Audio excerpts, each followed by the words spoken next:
Hello guys, welcome back to my channel ইসাস lifestyle. তো এখন বাজে হচ্ছে 6টা। এখন যাব হচ্ছে, আমার একটা ফ্রেন্ড ফোন করেছিল, তো ডাক্তার দেখাতে যাবে, তো যাব। তো চলো, রেডি হইনি, রেডি হয়ে দেখা হচ্ছে। একেবারে রেডি হয়েই চলে এসেছি। বারবার করে ফোন করছিল, রেডিও হতে পারছিলাম না, তো সামনে চলেই এসছে। ফ্ল্যাশটা অফ করে দিই। যে হেঁটে হেঁটে আসছে, কারণ কি বলবো আর, শরীর খুব ক্লান্ত, সবে ব্রেকআপ হয়েছে, কষ্ট জীবনে।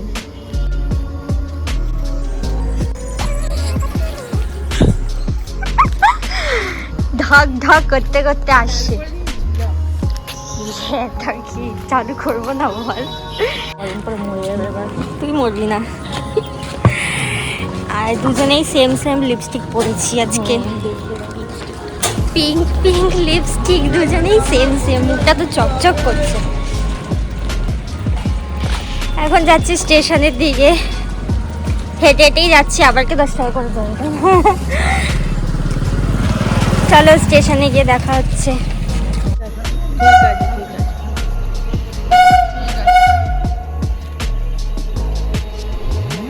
ট্রেনের জন্য ওয়েট করেছি।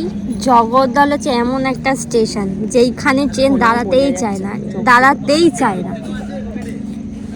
ওইদিকে আলো পড়ছে না, ওই জন্য কি বলবো, আমি আলো মারবো এরকম ভাবে। বাবা, এই দাঁড়িয়ে দেখা যাচ্ছে না এরকম ভাবে। দাঁড়িয়ে মানে বসেই আছি, ট্রেনে গল্পই করছি, সুখ দুঃখের গল্প করছি। এখনো ট্রেনই আসছে না, আর কতক্ষণ যে ওয়েট করতে হবে। জগদ্দল এমন একটা স্টেশন যেখানে না ট্রেন দাঁড়ায় না কিছু দাঁড়ায়। গুনে গুনে 4-5টা মনে হয় ইয়েই যাবে। ট্রেন চলে এসছে, এবার যাবো শ্যামনগর। স্টেশন থেকে নেমে আর ভিডিও করা হয়নি, এত ভিড় ছিল। স্টেশন থেকে নেমে এসেই হাঁটতে হাঁটতে চলে এসেছি। এখন ডাক্তারখানার সামনেই দাঁড়িয়ে আছি, ও যাবে এখন। ও দুজনেই পর লাইন। তো কী করবো, দাঁড়িয়ে আছি, হাঁটছি সামনে দিয়ে। আর ও তো ফোন দেখেই যাচ্ছে, গেম খেলছে বাচ্চাদের মতন। দেখে নি তারপর।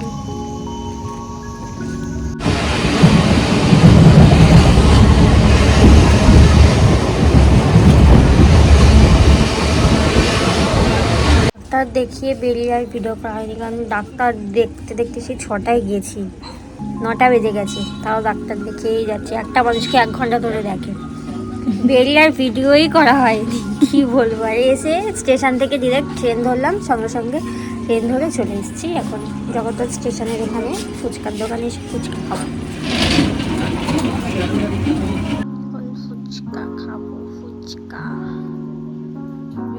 স্টেশন থেকে নেমেই চলে এসেছি ফুচকা খেতে।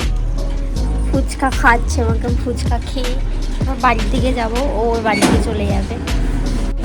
বেটা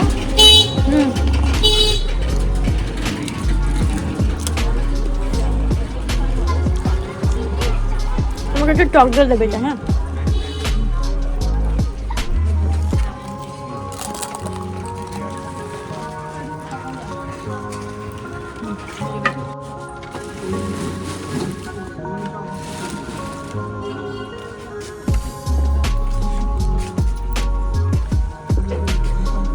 টক জল খাওয়া বারণ, টক জলই খাই। ফাইনালি বাড়ি থেকে চলে এসেছি। ওর মন মেজাজটা ভালো নেই বলে ওর সাথে একটু কথা বললাম, কান্না করছিল বেচারা। সত্যি ওর লাইফে এত প্রবলেম, কি বলবো। যাই হোক, চলে এসেছি বাড়ির সামনে। মনে হলো যে পিছনে গিয়ে দাঁড়িয়েছিল। আসলে এই গলির দিকটা অন্ধকার, তো তাই ফ্ল্যাশ জ্বালিয়ে নিয়েছিলাম। ভিডিওটি যদি ভালো লেগে থাকে তাহলে লাইক, কমেন্ট, সাবস্ক্রাইব করে দিও। তোমরা সবাই অনেক অনেক ভালো থেকো, সবাইকে ভালো থেকো। Tata, by.